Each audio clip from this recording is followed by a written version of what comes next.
This is round 5 of 15. Carlsen has white versus Grandmaster Inarkiev, and Carlsen opened with d4, knight f6. We see a King's Indian defense, and bishop g5. E-file's looking to open up soon. Black has a lead in development when you have these multiple pawn moves. This is an idea. Just try to take advantage of the lack of development that white has.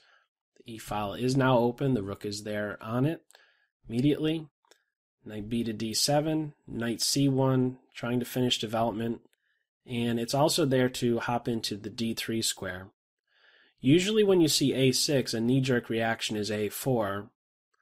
That's not played, however, in this one. We have a different approach to this queenside pawn storm by black.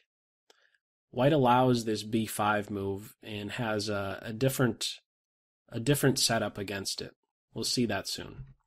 First, bishop e2, h5 castles, knight h7, knight d3. Avoiding the knight exchange, white has a space advantage. That makes sense. It's more difficult for black to find homes for these pieces since white has that space invader pawn on d5. And he could be kicked at some point. Maybe f4. So here comes b5, and this is the thing I was talking about. What's another approach to cope maybe with this pawn structure on the queen side? Well, first it's a3, and then b4. So challenging this pawn, and what is this b4 move really doing? It's securing the knight's position. So we have this capture. It is vulnerable. If this is an approach, it's not always the case that you do this, of course. But if you are going to move forward with this a3, b4 idea, you certainly have to be very tactically aware. This bishop could really do some damage in some lines. Not the situation here. First, f4. He's the strongest piece, so let's get rid of him.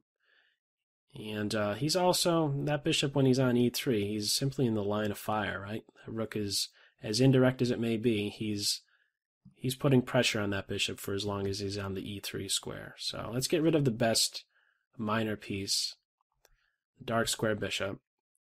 Rook on a to c1, reinforce the e4 point.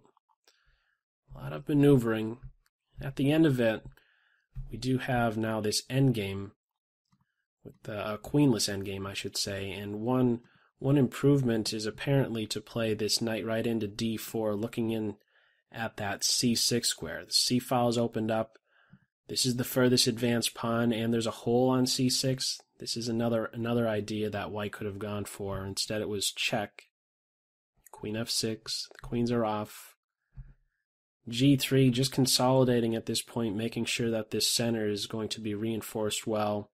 The f4 pawn is watched over. Maybe this king is ready to inch up to the f3 square to change guard over the e4 pawn so that it would free up one of these two minor pieces. So after g3 we have knight c4. Bishop takes knight, and not the immediate recapture, but instead knight to c3. What would happen after rook takes c4? This allows some tactical shot on d5. This knight is unprotected. So, knight c3, very strong post here on c3, defending the center. Knight d7, rook d1 to d4 is the idea. Attack on c4 and defense of e4. f5, rook d4. Very balanced game, as you could see from the evaluation, but now is where we see slowly things shift. We have first that pawn taken, king to f2. You can't take right away. You'd be dropping this knight. So simply get the king towards the center. This pawn will be scooped up soon. And unfortunately, black is kind of just shuffling back and forth, and eventually these pawns get rolling. There's nothing that black is really able to do that's constructive. So it's like it's a slow death, unfortunately, at this point. 2-1 majority. And here we go. Pressure on this square.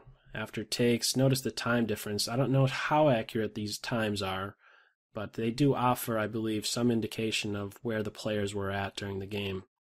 And we're under a minute here for Team Black versus about 5 minutes for Carlsen. And it just gets worse from here, as you can see with the evaluation. It's just a matter of technique at this point, right? Up a couple pawns. This bishop has been dead for, seems, forever. And just a few more moves. This pawn starts to push, and after king to c8, it's time to throw in the towel. Black resigned at this point. So that's it for this video. Feel free to click the annotation link at the end of this video for round 6 of this tournament, or check in the video's description for links to the other 14 games.